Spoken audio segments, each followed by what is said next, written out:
Hello everyone, you are very welcome to EnglishLogica.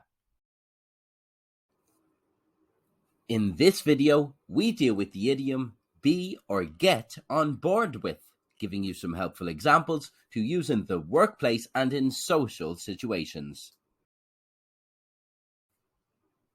The meaning of this idiom is join a group or team. Pre-season has started, and the coach is very excited about how this year is going to go.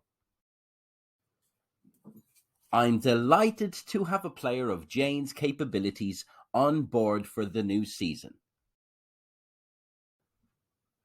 Here are some further examples, starting with social situations. They decided to go with Aaron's suggestion for the road trip. I'm glad you guys got on board with what I said, and now we're going to the water park.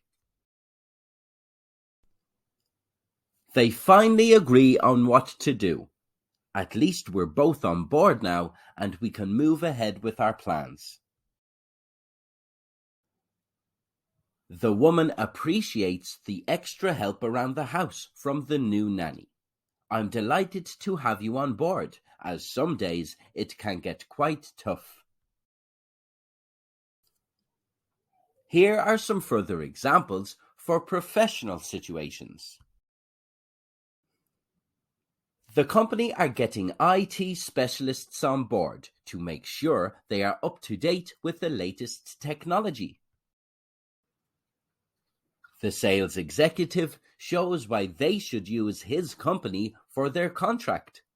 Our team has a number of creative professionals on board to help you to realize your vision. The managing director makes an announcement during their successful period. I'd like to congratulate every individual who was on board with us and offered their support to us during the period. We hope you enjoyed this video. If you have any questions, please don't hesitate to ask.